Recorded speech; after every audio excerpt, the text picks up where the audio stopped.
Hello, everyone. My name is Jesse Brizendine, and welcome to day one of Building a Bridge. I have my friend Jared here, and I'll let Jared start us off today.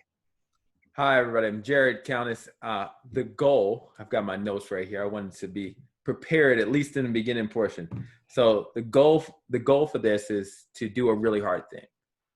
We're going to go into a conversation about race relations, but we're going to go into it with the same mindset we have when we try to resolve a difficult situation with a loved one or a family member. We're going to base that off of the fact that we believe we're all one race, we're all a family, right? Specifically, all Americans are a family. Yeah, we've each come up with personal mission statements too to just I guess address why we're both doing this. And I've also written mine down because I didn't want to fudge over this in the beginning, and then individual fears. And I'll just piggyback off what Jared said too. What we're also going to do is we acknowledge that not necessarily one conversation is going to change everything. So what we're going to do is we're going to treat these conversations as we would treat a relationship, if you will. And we're going to commit to having these conversations regularly for the next 6 months at least, and allow the conversations to evolve much in the way we would evolve a relationship.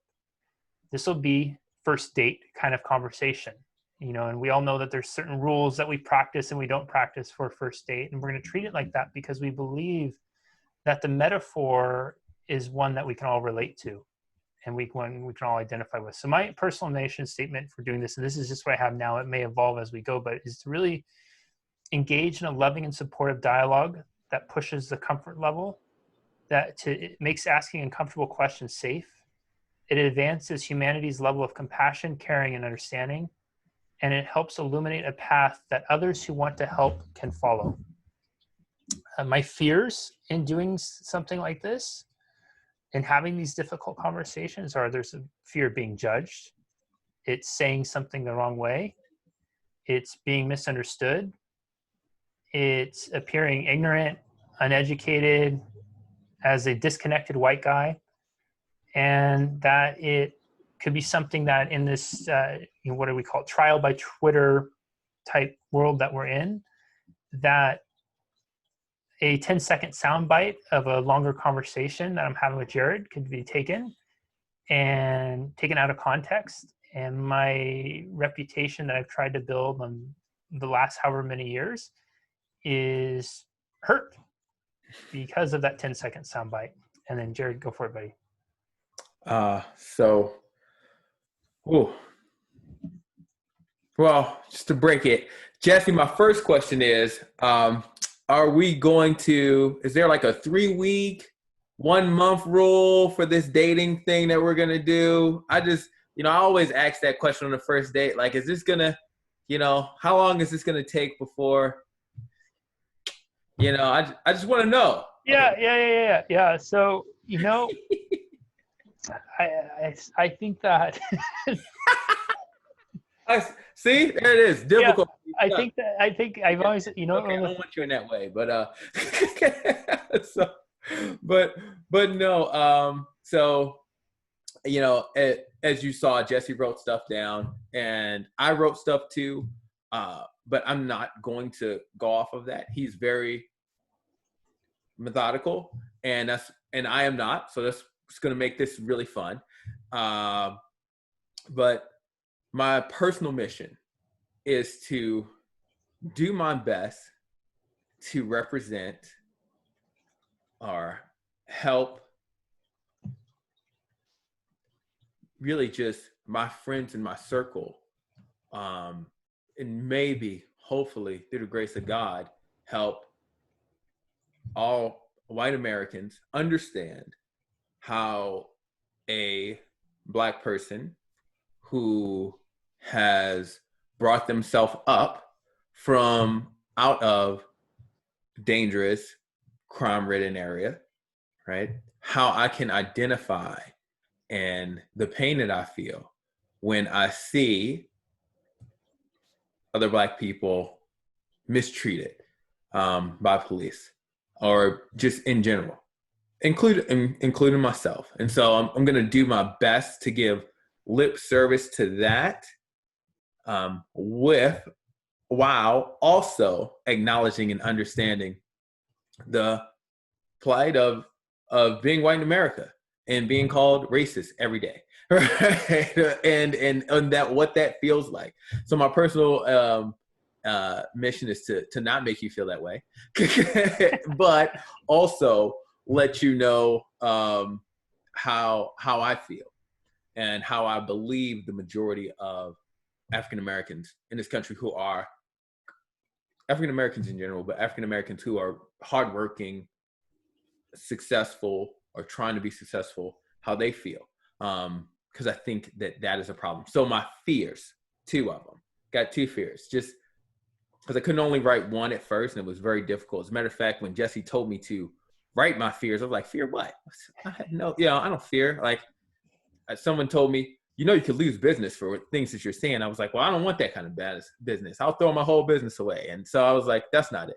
But I do fear how my community will look at me, because I'm going to address some things that we don't like to talk about, especially we don't like to talk about outside of our community. And I'm going to address that with Jesse for the world. And I'm not going to be nice in some of my language, but I'm going to be as honest as I possibly can. And it makes me nervous. And what also makes me nervous is I'm going to be aggressive in other parts of my language. And I don't want to see myself like a racist, as far as being a Black person who holds racial prejudice towards white people. So those are my two fears, both being alienated by my own community and then being alienated by the greater community. That scares me, but I'm going to be here and we're going to talk. So. I appreciate you, man. And I appreciate you sharing that. And I think it might be worth noting at this time too, Jared and I have had numerous conversations leading up to this. And each time we find ourselves both saying, hey, I don't want to offend you, but, and then we'll say something. And what we've kind of come up with for the community piece of this is we're going to, anytime we catch ourselves saying that, and we invite you all to play along, and we're going to find an appropriate organization to have it be, is we'll say it's like $1 or a $5 donation, kind of like you have like those little, what are they, the complaint jars that you might have at work or something like that.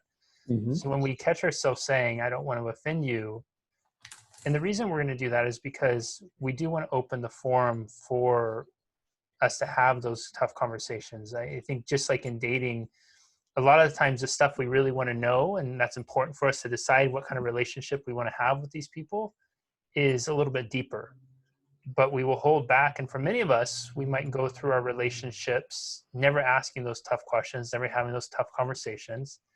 And then all of a sudden we wake up one day, 6 months, 6 years later, we look over at the person next to us in bed and we don't really know who they are. And we realize maybe we don't even really like them. And what we want to do is to not have that happen in this relationship journey we take you on. And so because of that, we're both giving each other permission to ask questions that are not at the risk of offending, but really trusting that, and I fully trust that whatever Jared asked, that it's coming from a very loving place in alignment with what he just shared, and vice versa too. And we encourage you all to, if you're going to be a part of this journey with us, to allow yourself just to play in that space. Allow yourself to stay in integrity with that. And if by all means, if you catch us saying, I don't want to offend you, and we forget to put our money in the cookie jar, call us out on it too. Because we will definitely happily receive that. Yeah. So first date time. Yeah. Tell me about yourself, Jesse. Tell me something I don't know. So something you don't know. Okay. A few random facts about me. I am a huge fan of professional wrestling. I absolutely love a good buffet. I'm really kind of worried that Las Vegas may not open the buffets back up anytime soon, because it's like, why would I even ever go to Las Vegas if there wasn't a buffet? I actually have a Excel spreadsheet that keep of where the better buffets are. I used to be a decent bowler, and then I haven't bowled much in the last few years because I have some ongoing back issues that just keep making it kind of hard to do it. I love to do photography, love going out in nature. I enjoy reading, and I I love people. It's part of why I'm doing this is I believe in my heart in the innate goodness of humanity, and I think that just human beings were so incredible when we come together and the things that we can do together. And I think that there's just a really incredible time right now for us to come together more. And it's like I just think about how if we all learn to dance together, what kind of music we can make. And that's not to imply that we're not, because I think we are in so many ways. And I think there's some hurdles that we can kind of overcome. And I should probably put in favorite movie. I feel like that's usually a pretty standard, So I've really gotten to a point now where it's with movies. I like comic book movies. I really like the comic book movies. So if it has Marvel on it, I'll likely watch it. And then if it's not Marvel, I usually want to watch stuff that I don't have to think about, and I can watch it almost in fast forward. So I'll watch usually like those super B or C level movies where there's like what is it, like mutant piranha versus alien boa constrictor or something like that. Like you have to go into the B or C movie section of Netflix to find them. All right. What about you, Jared? You want me? I got some questions, and then Okay. then I'm a dig deep real quick. So, who's your favorite wrestler? Favorite wrestler. So I go back and forth between, well, I should say favorite. I think the best one right now, or some of the best ones right now, is I think AJ Styles does a really good job. There's a series on the wrestling right now that they're doing, kind of like what they did with The Last Dance with Michael Jordan and the Bulls. Mm-hmm. They're doing it with The Undertaker, who's been a luminary in wrestling for the last 30 years, it's been really good. You got to love The Rock. I mean, I think microphone game, The Rock's just on a whole nother level. Shawn Michaels, the Heartbreak Kid, I think it's hard not to put him in the top list of them. So yeah, wrestling is so fun. It's such a guilty. So it's the first date. I'm gonna interrupt because that's what I do on first dates. So Shawn Michaels, I hated him for so long after he kicked Marty Jannetty through the barbershop window. I hated, and then he became my favorite wrestler. It was like so real to me. It was like, can't believe he just kicked Marty Jannetty. Like, what are you doing? Y'all were the best. The Rockets. He just kicked him through the window. And I was so mad for years until his swag just got me. Right? I was like, oh, biggest Shawn Michaels fan. Always see The Rock coming through. I'm laughing because I can hear myself when I was a kid and hearing these guys when I thought it was so real, and I can hear my mom saying, if you don't calm down, I'm not going to let you watch it. Yeah, it was super cool. So I had to ask that question because I wanted to see if you put The Rock in there, right? Yeah, if you were, racist wrestling fan, because you couldn't tell me you like Stone Cold Steve Austin. Then I'd have been like, oh, nope, I can't deal with you. I can't talk to you anymore. I know it. That knew it. You like Stone Cold, beer drinking, ass kicking. His enemy was The Rock.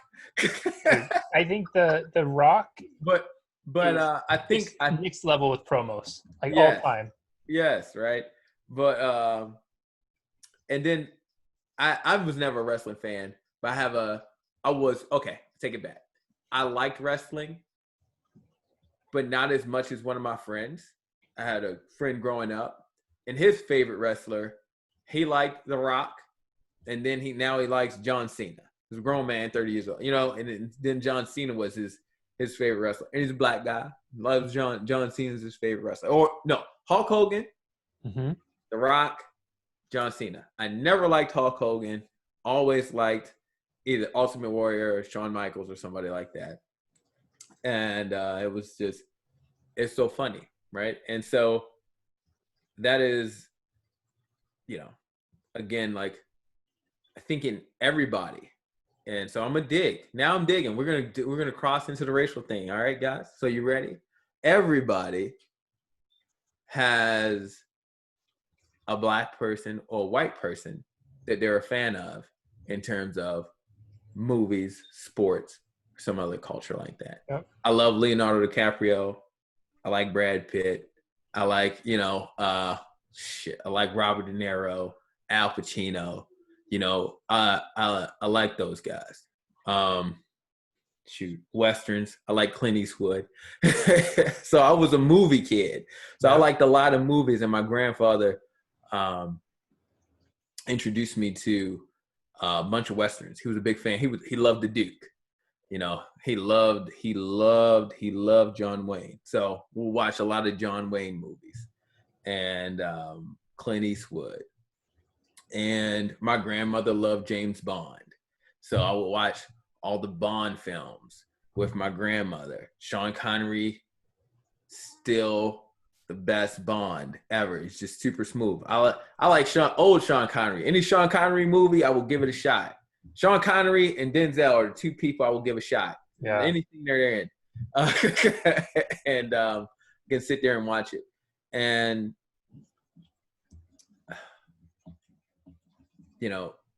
from there, I want to dig a little deeper. That's me. All right. So like I said, I'm going to max the hard questions. Tell me a little bit about growing up, your experiences, how those heroes, right, changed you, molded you to become who you are, move forward, right? Did any of them, did any wrestler have an impact on your life to make you dream bigger? Did any you know who really did, though? I would say like probably the two popular culture people who had the biggest impact on my life and got me to dream bigger were Bruce Lee and Michael Jordan. So Bruce Lee, I remember and Arnold would be the other one too. Okay. Yeah.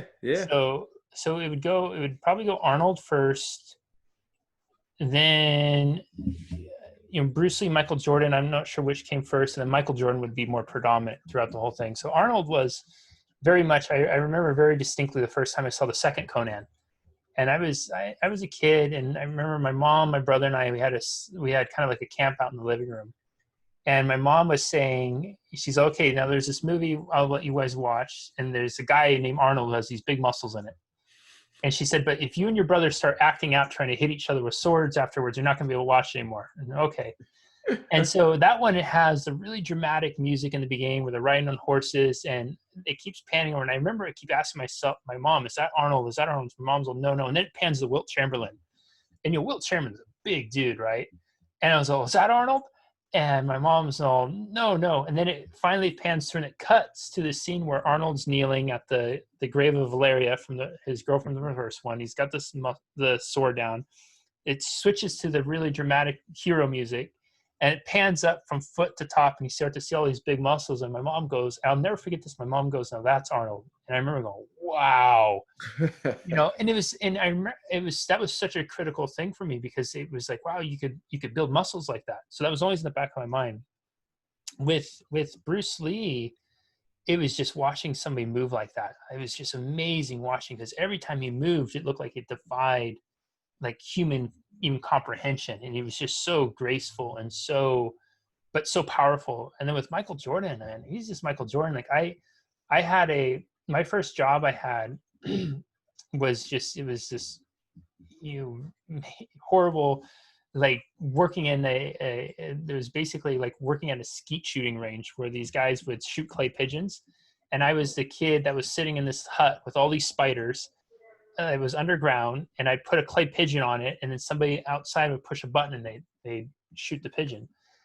And I did that for however many years through high school. But I remember that where that was, it was about 2 miles or so where I lived. And if my mom couldn't pick me up, I would run home from there to watch the Michael Jordan when he was in the playoffs. And because where I grew up, we only had really one. We only got a NBC, and that was with the really funky antenna, where you had to adjust around.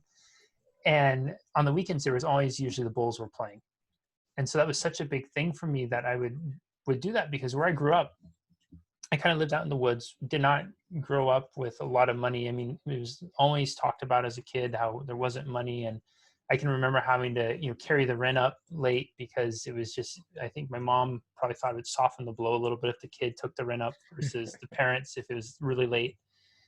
But yeah, man, those were really my heroes. It was those guys, like, looking at it, like, even still with The Last Dance coming out, I haven't got to see it yet because I still don't have cable, but I know it's coming out on Netflix in July, and I already have that earmarked because I cannot wait to watch that, because it was just such an incredible part of childhood was rooting for the Bulls, because it was just, and then Michael Jordan was such a larger than life figure. So how about you? Like, pop culture, who are the heroes, who are the people that really influence you?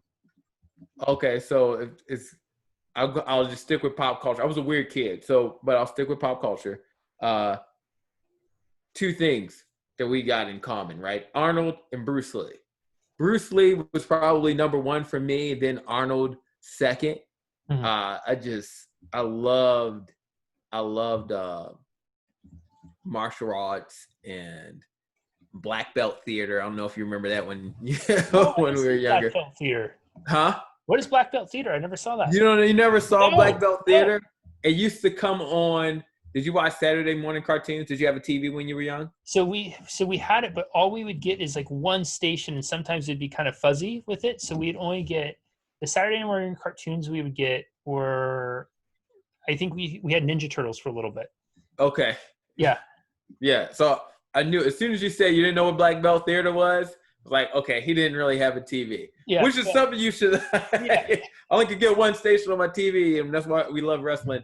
Yeah. So you watched movies, obviously, too, right? Yeah. So I watched a lot of TV, and Saturday morning cartoons. I'd be up downstairs from 8 to 1, and then I'd go outside, right? And so at 8 a.m., you had your whole list. Cartoons from like 8 to like noon, it was cartoons. Then at 12, there'd be this thing called Black Belt Theater. And it was like, maybe it'd be a little bit longer than an hour, but it was some karate movie, right? And of course, like the biggest and best one, it was a bunch of Bruce Lee movies. And my grandfather would like put the tape recorder in there and record it so you could watch it later, and then record it off the TV. And I would just like watch them over and over and over again. And it was just so crazy impressive, right? And I was a chubby kid. So I'd watch it and do like sit-ups. I remember doing 1,000 sit-ups, and all my friends were like so impressed because I was so big and I could do a bunch of push-ups. But I would literally like just be watching doing push-ups because nobody in my family knew anything about nutrition.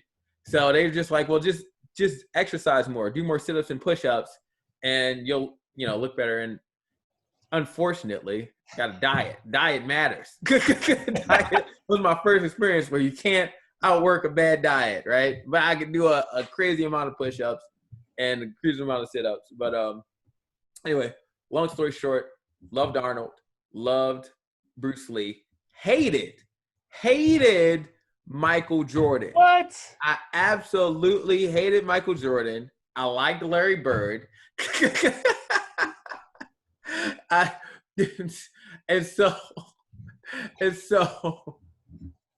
So part of that is from a very young age. I just hate it. I did not like Michael Jordan. He seemed like a ball hog to me and all this other stuff. And some of my friends were big Jordan fans. And I've just always been a devil's advocate kind of a guy. And like, he takes 60 shots a game. Of course he scored 40. He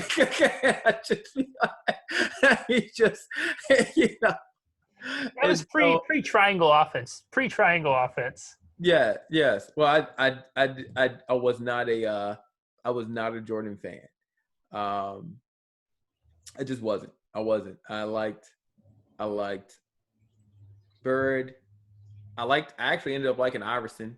I was a Yeah. huge Shaquille O'Neal fan when it comes to basketball. But my early idols were actually, when it comes to popular culture, were uh,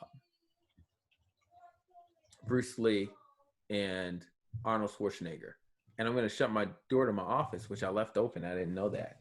But okay, but all right. So we got to let's get dig on some things. So obviously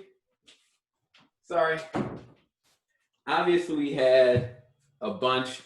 We had at least a couple of the same pop culture people that we were fans of, right? And so, Kat, I think if you're American, if you grew up around the same age, you can't help but have a cross mixing of, pop culture idols. You just can't, because we just same country, it's still America, right? And I think that's a great place to kind of segue into how we all have this similar background, right? Is our pop culture stuff is the same. Like, you can talk to 100 black guys, you can talk to 100 white guys, and I can almost guarantee you, like 75% on both sides were Arnold Schwarzenegger fans at some point, or 75% and both sides were Bruce Lee fans. Yeah. Yeah. And maybe 50%, 60% were Jordan fans. Just because I wasn't. It's probably more like 90% were Jordan fans. Yeah, dude. I think you're in the small percentage there. I think you're in the small percentage. I think the guys who even hated on Jordan, they love to hate on Jordan. Yeah. I have mad respect, like watching old highlights and everything else like that. But when I was I'm gonna tell you something. Okay, so here you go, right? Crazy thing in my community, black community, right? So this is where I'm jumping the gun here, guys. This is what I do again on dates. I jump the gun. All right. That's why I asked them how long is it gonna take, before because I do it. I'm a wrestling with notorious violating the first date rules. I do. Hey, look, I never waited more than a month. I'm just telling you. Just keeping it real. I don't care how hard you. No, never waited more than a month. So, proud of that. But anyway, but seriously though, black people will hold up Jordan. A bunch of Jordan fans wear Jordan tennis shoes, right? And then demonize him when they said black people killing black people over my shoes are not my problem, right? Huge contradiction in my community, right? And people can't believe he said that. What a horrible thing. $150 tennis shoes. Yeah, I'll take those. Thank you very much, right? And wear the shoes, applaud the person, right? And those contradictory behaviors are something that we need to assess, right? Because in truth, there are times where you look at those crimes and you're like, not my problem. And he just said it and kept selling tennis shoes. Yep. And so that's a thing that it's probably people are gonna get mad at me for saying, but I'm gonna go ahead and say it, and I'm not saying don't buy Jordans, but I will be honest with you, Jesse. Guess what?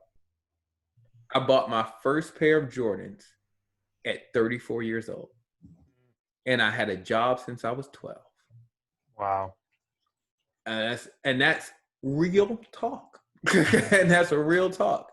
And it wasn't so much it wasn't so much his statements or anything like that. I just didn't like him as a basketball player. I just didn't. I wasn't into basketball enough to respect his skills and his talents. I wasn't old enough to respect his work ethic, right? Or any of those kind of things. I did like Space Jam, sort of ish, but I he was never a hero to me. But I liked Larry Bird, which is weird. And I liked other people just because I felt like I wanted to see team basketball, team over everything. And that was my mindset at a young age. And a matter of fact, I like Shaquille O'Neal. When he left Orlando, I had his rookie card, which I paid $5 for, which was a lot of money to a kid back then. Paid $5 for Shaquille O'Neal's rookie card. Watched him play. First game he played against the Bullets. Rookie card was already $5, by the way. His rookie year, his rookie card was $5. Was that which one was? There was one of his. I remember when he was a rookie that was worth a lot of money though. It went way up. It was like, I don't remember if it was the Skybox one or if it was the Fleer one, because I used to collect basketball cards. Did you really? Yeah. I used to just buy ones that I liked, and my buddy used to collect them. And I ended up, when he left Orlando, I traded him. I don't even know what he did with it. I wonder if he still has it. I should hit him up. I hope he does. I think it's probably worth something now. My Shaquille O'Neal rookie card for a Reggie Miller card. Oh. And I was just so upset. And it was in the plastic and everything else. I was like, just give me that. And I was like, fuck him. And that was Jared's probably, again, like I said, I would blow my business up for my beliefs. That was Jared's first probably financially irresponsible move. I will say this though, as much as I can't believe you did that and gave up that Shaq card for Reggie Miller, I did literally yesterday watch it popped up in my YouTube recommendations. The Reggie Miller scores 8 points in like 12 seconds versus the Knicks. Dude, still so epic. Wait, he inbound pass, catch and release, 3-pointer. And he goes back and I think he's trying to cover Starks. Starks goes to take the rebound, trips. Miller grabs it, steps back, hits another 3-pointer. And this is like, they were down by, I think, 5 or 6. And then Starks gets fouled, shoots 2 free throws, misses. Reggie Miller gets the rebound. He gets fouled, makes both free throws, and the Pacers go on to beat the Knicks in the Garden by like 2 or 3 points, something like that. It was incredible. I think it was 2 points. It was absolutely – I remember watching that as a kid. Just like I hated Reggie Miller at that time because the Pacers would always inevitably be facing the Bulls. In playoffs, it'd always be Bulls versus Knicks, Bulls versus Pacers, somewhere in there. Yeah. And the Pacers were always consistently such a threat to them. But, man, I had so much respect for him with that. That was still one of the craziest finishes I've ever seen. Again, I was not a Jordan fan. Everybody I thought I could get him. I was like, yes, please. But yeah, so that's the first contradiction. I'm going to list many.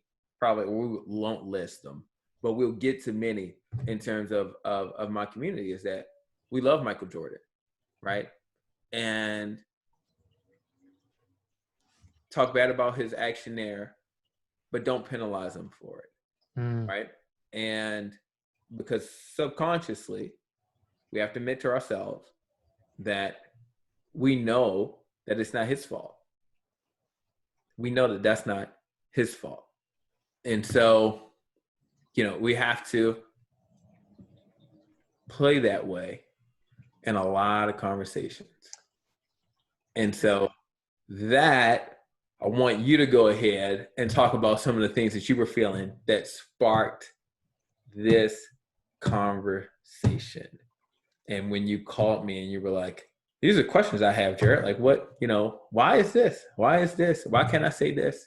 And yeah, let's go. Yeah.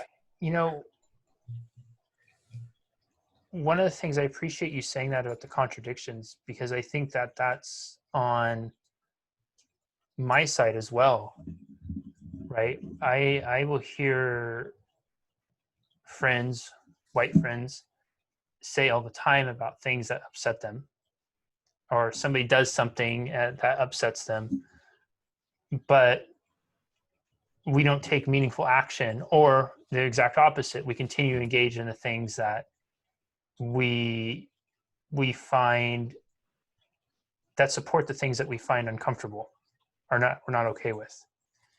And I think that that's an important thing to draw attention to with just the, little bit of time we have left for today, is that there are these contradictions. And I think that one of the things that maybe we could touch on just before we wrap up for today is that one of the reasons I reached out to you is I became aware of that I felt like I was out of integrity with myself. And where I felt like I was out of integrity with myself, and I think a lot of people feel this way, but I'll speak specifically to friends who I've had who would be, I guess, identified as white, who I've talked to, especially in the last couple of weeks. I think there is this unspoken feeling of being out of integrity with ourselves. And where specifically it became apparent to me is I remember reading Dr. King's biography several years ago.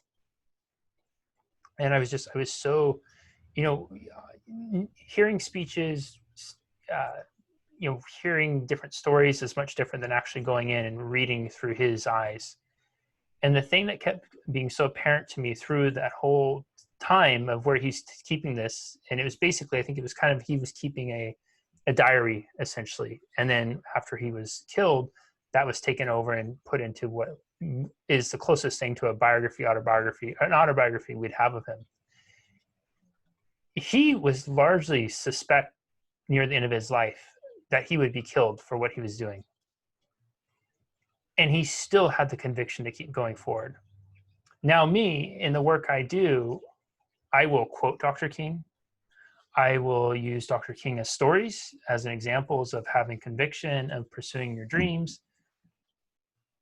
And it has been brought to my attention several times, the one quote where he was saying essentially that the one he finds himself the most disappointed in, and I'm paraphrasing, I don't want to misspeak, is basically the white moderate. The one who is sympathetic, who really wants different things to change, but is unwilling to speak up. And I find myself always having lots of opinions, lots of ideas, and a lot to say when a camera's not rolling and it's safe. When I am talking to people who it's safe to talk to and express frustration, express different things, and not just frustration for, my frustration is not just where I see that there's unfairness or injustice, but then it's also in how it's expressed, how it's tackled, how it's handled, and how it's communicated. And I think there's so much lost in that communication piece, right? Which is part of the reason why we're taking this approach of using this as a metaphorical relationship building process to make the communication process a little easier. It's going to take longer, but hopefully in that we build more trust and commonality and understanding. And so I realized for me that I felt like out of integrity with myself, because I was very much that white moderate who doesn't speak up, who doesn't want to put a risk, who is afraid of being judged, afraid of having things taken out of context. And I will use the best of Dr. King when I'm using it to illustrate a point or communicating a message, but I definitely won't allow what I believe to be true to guide me at the times when I know I should. And dude, I'm not gonna lie, it was really hard to reach out to you. Like, just even that first couple words I wrote, and we've chatted off and on over the years, but it was just like I knew that I was writing more so in that framework as a white guy writing to my white guy writing to my black friend, because I was trying to figure out how do we broach these conversations. And it was uncomfortable for me to even do it. Dude, honestly, God, I deleted, backspace, like that, what was it? It's like 10 words, 15 words I wrote. It probably took me 15 minutes to write it. And so that was part of with me, Jared, is reaching out to you. I really feel like I'm out of integrity with myself and my willingness to share, to talk, to have a dialogue. I don't have all the answers. I don't even have the answer. But what I do feel like I can do well is communicate. And I do feel like I can do well is have dialogues and have conversations. And I really mean it when I say at the beginning that I am, as I know you are, very have fears of what's going to be taken, how things will be taken. But I also realized that when I really sat with it, and especially after we've talked a couple of times, those fears I have are fears that extremes on both sides take something and put it out of context. And I really do believe, man, in the heart, the overwhelming vast majority of human beings, and when I say vast majority of human beings, I'm talking 99+% of us, is goodness in their heart. They want the same things for one another. They want their families safe. They want their families healthy. They want to feel loved. They want to feel seen. They want to feel understood. They want to feel like they matter. They want to feel like they have something of value to contribute, and that contribution is recognized and honored. And if I can, over the course of these next several months or however long this evolves, have these conversations with you, and we can continue to go deep and allow that to be more meaningful, then that's where it feels like I can get back in integrity with myself. So what about you? When you're, and part of it too, Jared, with reaching out with you is you were already speaking up, but it was how you were speaking up that was why I reached out to you, because I resonated with it. You were speaking out in such I think an honest, a raw, but also a very calm and intentional way of speaking. And I think that's such an important piece with this, because it's having that way where I was able to understand more clearly what you were saying and how you were saying it. And because you were saying it in that way, I was able to listen more. And I feel like I'm a good listener. And that's not to say I don't want to listen. But I also recognize that just the same as in any relationship in my life, if someone is, maybe putting me down or talking to me in a way that I don't want to be spoken to, I turn on the Charlie Brown filter, the wah, wah, wah, wah, wah, wah, wah, right? And then in so doing, I fill that in with whatever I want to see, whatever judgments or, what's the word I'm looking for? Judgments or broad generalizations I want to make about that person. And I get defensive and I make it about right versus wrong. But more specifically, I'm going to be right and me just in justifying tuning it out. And so I have to make sure you're wrong. And when I'm looking for making you wrong, I'm looking for not your message, but the one thing you say. The one thing you say that you may not even be saying it, but I'm going to latch onto that word, twist it out of context, and then sit back with my arms folded and, maybe just like the folks who, were buying the Jordan shoes and were okay with it. Just look the other way and say, well, they're not like me. They don't believe what I believe. It's so two things are different about my communication on Facebook or when I am speaking to anyone. I'm very clear on my intentions and what I want out of the conversation. And for the most part, it's extremely unselfish. So when you asked about pop culture heroes, the hero that I didn't talk about was I went to a Catholic school when I was young, when I was in middle school. And so you learn religion. And they had this 2 paragraphs. I can see it in my head. 2 paragraphs or 2 pages. And talked about Buddhism and say Hatha Gautama. And I read that. And I read his story, his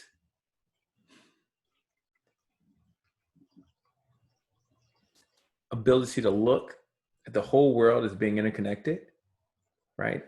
And then his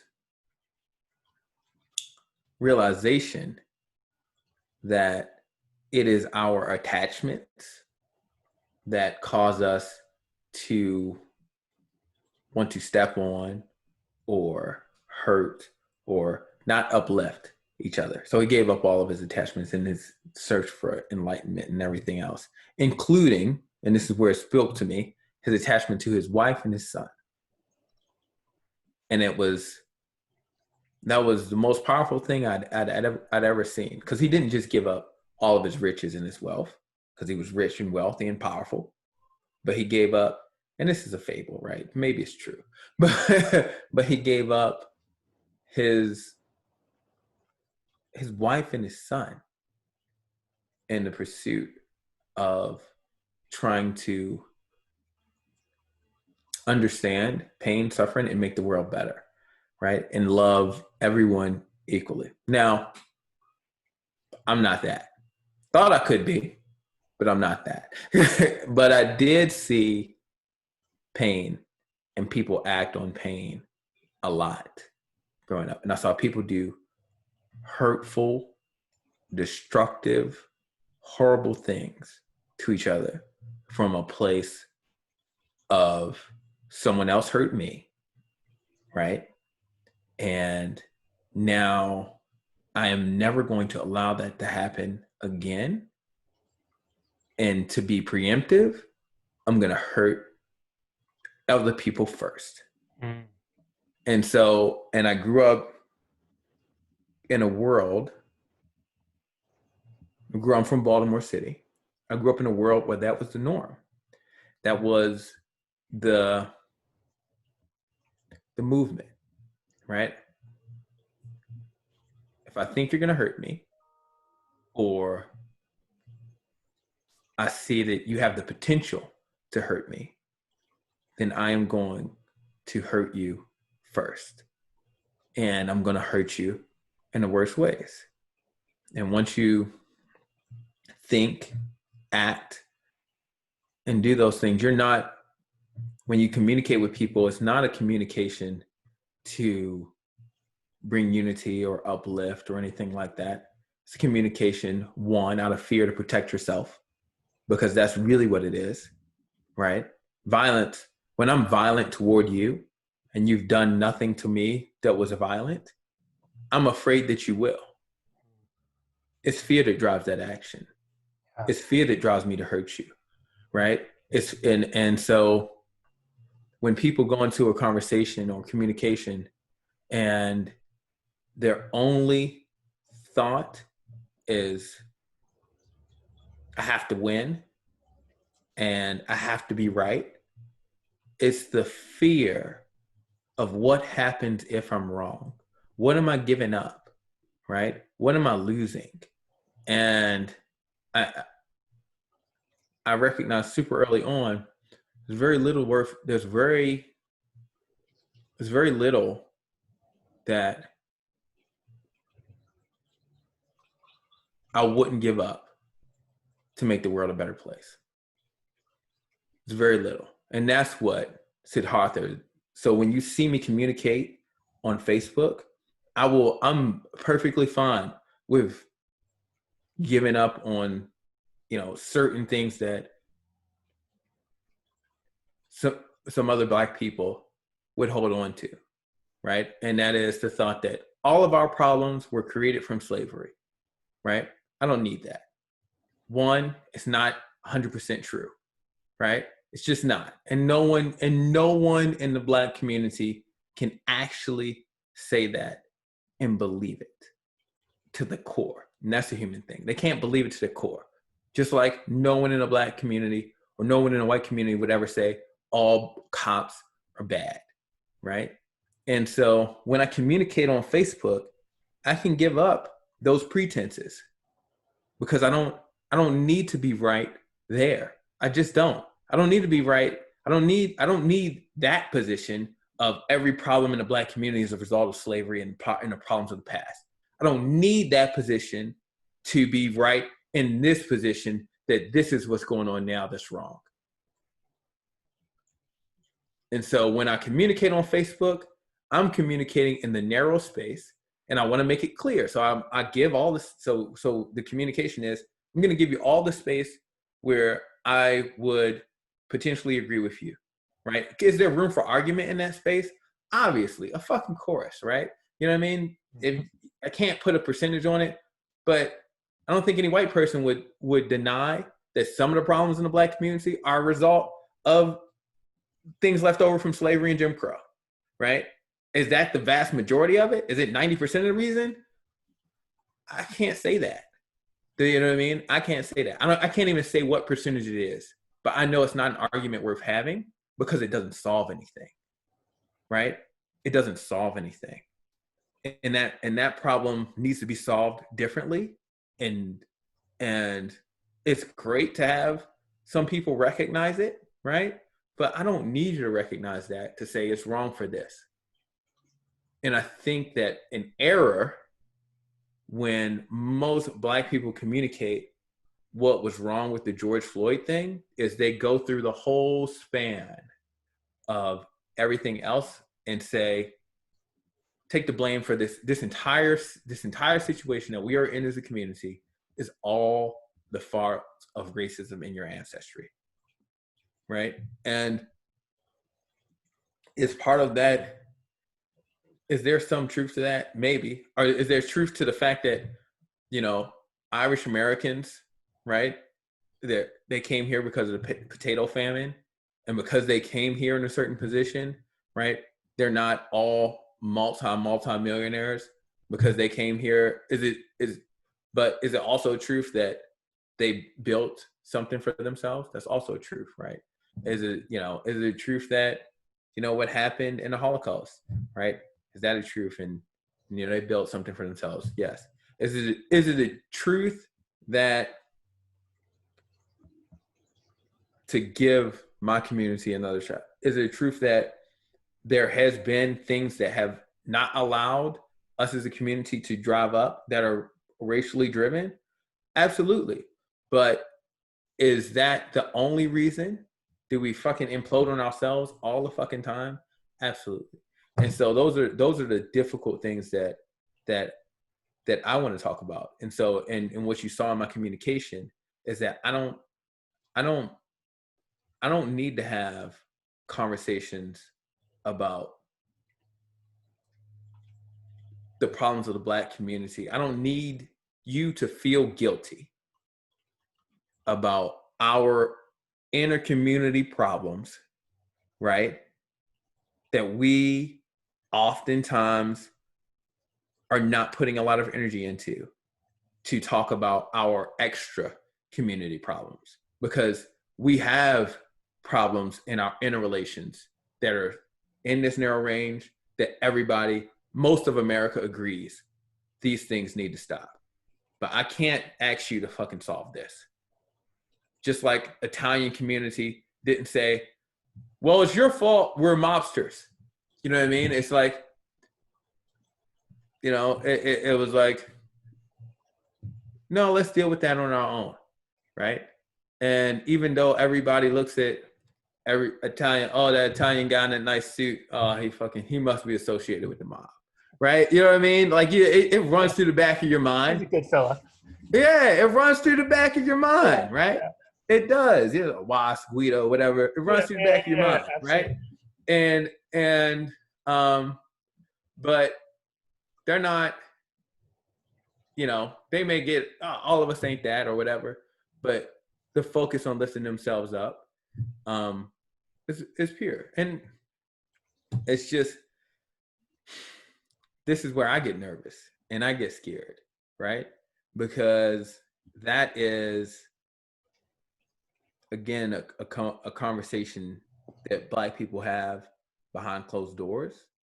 And it's because what I told you earlier when we weren't filming is that there are people close to me in my life who had positive impacts on my life, who changed my life for the positive and kept me maybe out of a situation and kept me maybe alive, right?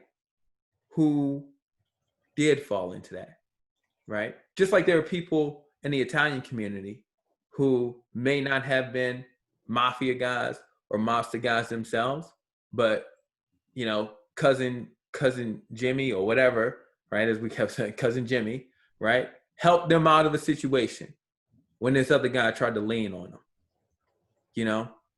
And he kept, and if Jimmy wasn't there, I would have had to turn the crime myself, or I might not be here, right? Mm-hmm. And so a lot of Black people that you see who are successful in America, who come up from an area, like they have a cousin, brother, friend who at some point helped them out of a situation because they were surrounded in an area that's filled with crime, right? And so and so and so it's a very hard conversation for us to have, because we are forced to admit that a lot of our communities are filled with criminal elements, right? And as I was talking to I'm a segue. I was talking to my I have a different thing going, but he's a business partner of mine, and he's Irish. Like, it's like first generation Irish immigrant, right? And he talks about when he moved here, he's from New York, lived in New York in this area. Rule was, don't talk to the cops, don't snitch, right? And this is white New York, well, mixed immigrant white New York area, right? Don't talk to the cops, right? We handle our own problems. And you understand what I'm saying? Mm-hmm.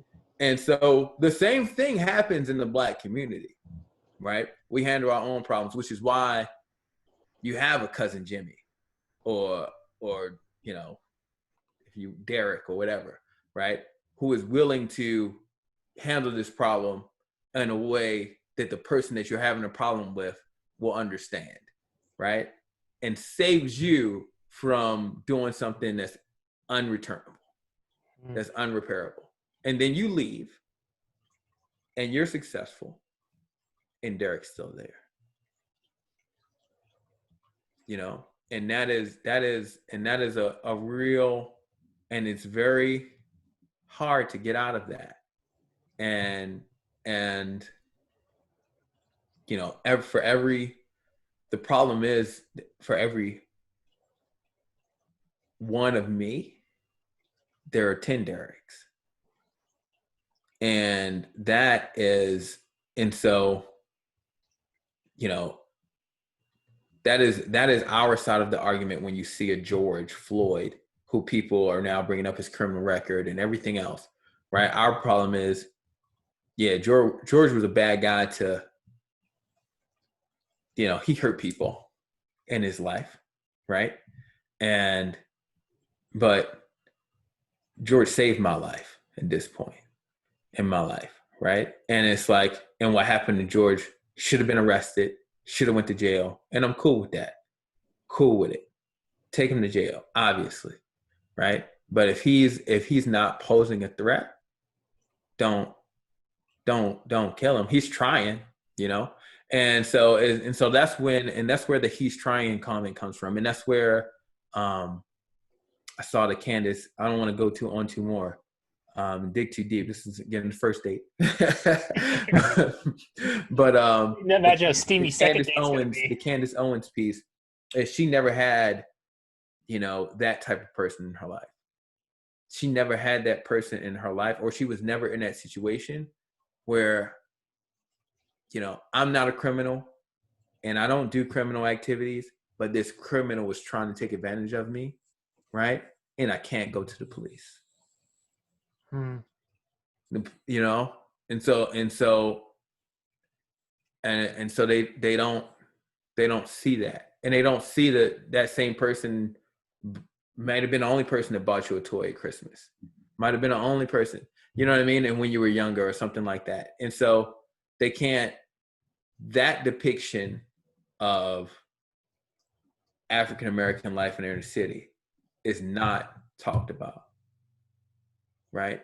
Where to their families, right, and to their circle, some of these people are, you know, they are Tony Soprano. You understand what I'm saying? Yeah, they are, you know, and so, you know, yeah, Tony's a criminal, Tony's whatever, but if he's given up, right, and he's ready to go to jail and do his time and pay for his crimes, don't kill him in his car, you know? And then there's other things where, you know, people aren't criminals and they end up dying, right? And so those things piled up are what created. But then we got to deal with, like I said, we got to deal with it's a problem because we should be trying to help Derek. That's our bird in the bear, Wow. and we stop looking at you to to try to feel guilty and blame you for Derek's situation, right? And that's the hardest part is how do, and that's something, again, it's something we got to talk about in my community, right? I feel like it gets too deep too fast, but this is something we got to talk about in our community is like, we need this kind of equality here, and then all of these other problems that we mash into this one, we can't do that anymore, and we have to cut it off and take care of it and take ownership of it. And it's really, really, really hard to do. It's really hard to do, and it is really hard to do. I can't say it any other way than that. And I don't know if there's a good analogy, but if you are an Italian American or an Irish American or, any other type of American, and you have a criminal in your family, right? And they're a career criminal, but they saved your ass. Yeah. You know what I mean? At some point in your life. And it's like, how can I help them other than like, oh, they called me up and they need some money, I'll send it to them. Right? How can I break them out of that cycle? Right? Or maybe like you just take care of their kids to hope that their kids don't end up in that cycle. Right. And that is when Black people cry out about systemic racism, it's that systemic problem that we're talking about, really, right? And to a certain extent, the systemic racism about being able to rise up and go up. But for the most part, the adversity that most Black men and Black women face just for being Black, in terms of like not being looked at as equal or not being looked at as intelligent or, all that other kind of stuff, we can get over that, just to be honest with you, right? And so I'm going to be honest with white America. We can get past that. It's annoying. It's annoying that somebody might like think they're smarter than me because they're Black, because I'm Black. It's annoying that, I might go somewhere and I'll drive through a client's neighborhood. Somebody might follow me to see where I'm getting out of my car at. That's annoying, right? But I can get past that. What was hard for me to get past is like when great injustices are done, and people say, "So what? I don't care," and it's just the "so what? I don't care" thing that when it's an injustice that crosses multicultural lines. Yeah. You know what I mean? And that's it. And so, I think you can ask me questions about Black on Black violence. I want you to. I know that's where this conversation has to go. It has to go there. Jared, if I could add, just because I know we have to wrap this up, and I want to give people a cliffhanger for the second date, but if I could, first I want to acknowledge you sharing that, man, because I know it takes a lot of courage to do that. And I also want you to know that I hear you, what you're saying. And as you were saying that, as a white guy, you don't have that. I don't think of that in those terms of how you do have, but as you're saying it, I was thinking, I just watched this movie, The Town, with Ben Affleck and Jeremy Renner. And in The Town, which if anybody hasn't watched it, it's about a bank robbery. But the reason it popped up is because in it, Jeremy Renner plays like Ben Affleck's best friend, who basically went to prison for 9 years because they had done something and he took the blame so Ben Affleck would be able to stay out. Mm-hmm. And why I can't relate to what it might be like, and I want to expand on this because I think a lot of people in the white community may not be able to relate to what you were saying, in the sense of they don't have that dynamic where people are it's going to be that Uncle Jimmy who's going to go and handle things and make sure that, there's 10 of them handling things so that you can get out, but they'll take the hit, so they're still there. So the best I can do to try to relate to it is this. I think parents will oftentimes sacrifice to the betterment of their own lives for their children. Growing up, I would see my mom, growing up without a lot of money and money always being an issue, I would see my mom constantly sacrificing to make sure myself and my brother had things, even though it meant that it was going to diminish maybe the quality of her life. And I would see her struggling. I would see her unhappy.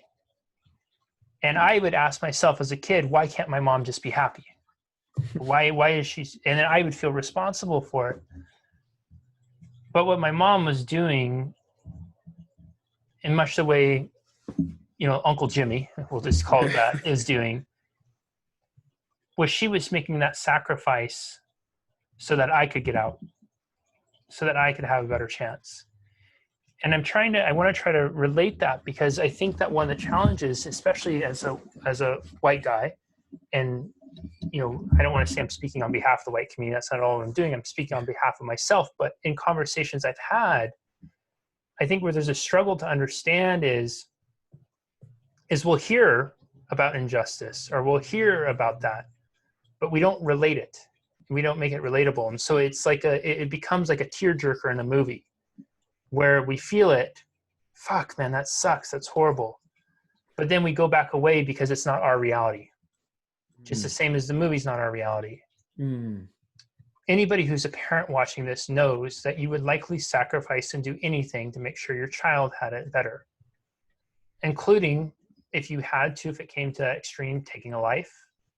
And this isn't to make any sort of criminal action justified. What it is to say is I think this gives us an amazing opportunity to understand the psychology, to understand that while my mom didn't have to handle things the way Uncle Jimmy would handle things, she was willing to make sacrifice after sacrifice after sacrifice to her detriment so that I could have a better life.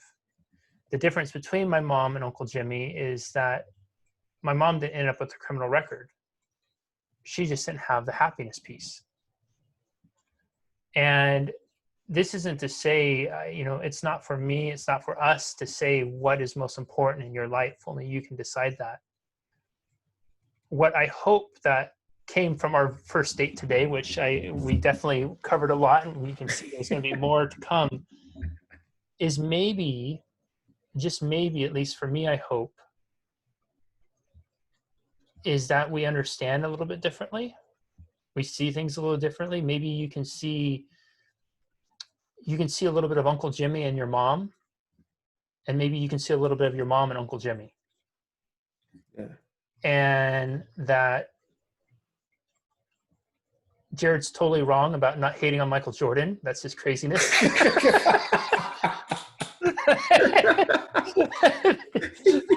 So I really respect everything he said today, except that, like. Oh shit. But most people would agree with you there, yeah, right? Yeah, so you know what?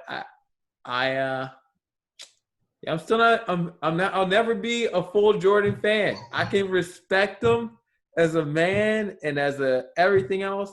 I'm a LeBron fan, 100%. I'm a LeBron fan all the way. I am not. I can't. You know what it is, and as we just talked about all of that stuff, and this is something I have to work on in my business. Jordan valued winning over everything. If you did listen to everything I just said, I probably put winning at the bottom.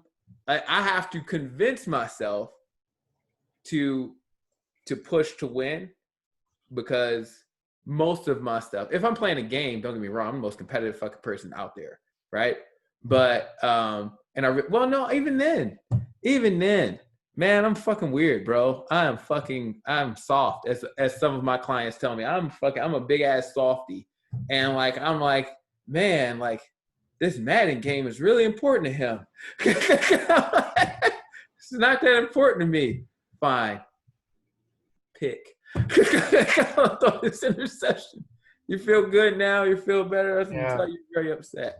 And this, I think it's a lot of psychological dynamics with that with me. I was playing a very complex, very dangerous game at a very young age. And what it would take to win that game, I just wasn't willing to do in a lot of plays. And so I had cousin Jimmy he was willing to play that game. So I was like, fuck it, play that game. I appreciate you. Not like fuck it, play that game, but like I was like, you know what I mean? Yeah. And so I get that. Yeah. And so so at that point in time, when it's just not my top list. My top list is understanding growth and how do we get there, right? And lifting up more so than winning. I'd rather lose and lift everybody up than win and then stand tall. Which is and even just saying it, I think most people will think it sounds so disingenuous, but then you have to recognize 12 years old, I thought Buddha was the fucking man. You know what I mean? Of all people. Weird. I'm just I can't I feel weird when I say those things, and it feels like nobody will understand it, because there are places where I'm like pretty serious about winning, and I'm a contradictory human being. But back to the lightness, I guess. I don't know. You said some stuff, and man, what I hope is that I love your analogy. So I love your analogy of mom, right? Being willing to give things up to see you succeed. And there is so much understanding. And as a Black person, it's very hard for me to conceptualize not knowing someone, not having that element in my lifestyle, in my life, right? So I get that there are people, I get and I don't get, that there are people who don't have a cousin Jimmy in their life. So I think it's important to make that analogy and to be able to see that you have this person that's willing to sacrifice for you so you can do better, and then something terrible happens to them, and it was wrong, right? So it wouldn't have been a problem if the right thing happened to them, and but the wrong thing happened, and so that can be the pain. So I think man, I think I'm rambling on now. Yeah, why don't we'll wrap it up there. I know you have a thing coming up, and I have to jump off and get ready for another one. So I think that was enough juiciness for first date, and we'll have date 2 coming soon, and we invite you all to contribute in comments and discussion. If there's things that came up, if there's questions that you had, put them in the comments. We'll put a link to the Facebook group. We are making a Facebook community with this, so we can develop ongoing conversations and ongoing dialogues and discussions with this. And we are going to play along again with this relationship metaphor. So what that means is if you invite people if you are going to follow the journey, follow it as you would a relationship. If you invite people to join into the community, encourage them to watch video 1, which is this one, first before they dive into whatever part they come in, because they may not get the full scope of, I think, the metaphor we're trying to lay out for all of us here. And just to take 5 seconds again, Jared, I really appreciate you, man. I appreciate you being here. I appreciate you willing to have this dialogue. I appreciate you willing to be so transparent, sharing and holding that space to talk with me and to share what you've shared. I've definitely just even you hear just that, I never really thought of it like that with the Uncle Jimmy before, and I never saw that parallel before with my own mom. And not to say that they're one the same, but that's where I can relate. And I think that's really important, is because I think a lot of the challenge with being felt, seen, and heard is we struggle to relate because we can't, but it may not be the same, but we can relate. And, also what came from that for me as you were talking is not only do I feel like I could relate and understand a little bit more about where the Black community struggles, I felt like I felt more love for my mom and appreciation for the sacrifice she made. So I thank you for today. This has been really incredible. Man, I thank you. The hardest part is the analogies for me, right? The hardest part is the tie-ins, because we do have different experiences, and it's hard to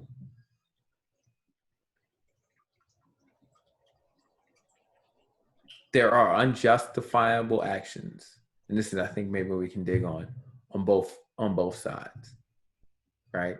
And the hardest part is to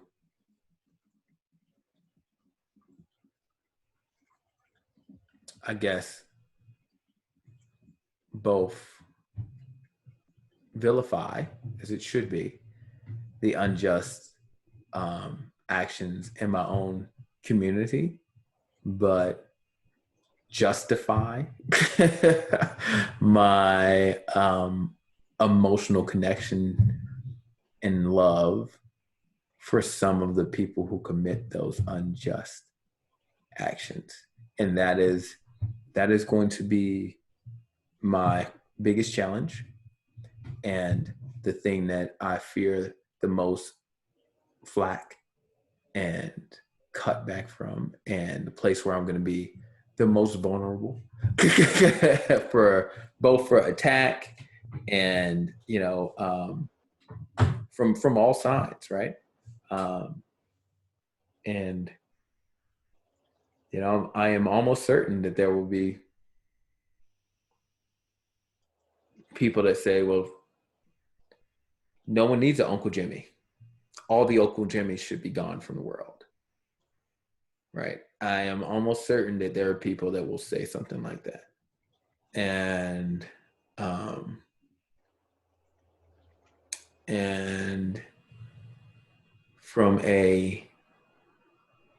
I have a lot of arguments with that, but we'll dig on that later. Yeah. Right? And I would say to those who might say no one needs an Uncle Jimmy, they all need to be gone in the world, I would strongly, lovingly encourage them to look at, would you ever say that about no one needs a mom, all the moms should be gone from the world? All right, everybody. I think we're going to leave you with that. And, again, be active in the comments. We want to know what you think, what you want to hear, and we'll be back. We're still working out scheduling formats, how frequent these will be, everything, but we're going to run with this, and we hope you'll run with us. All right. We'll see you next time, everyone. Bye-bye.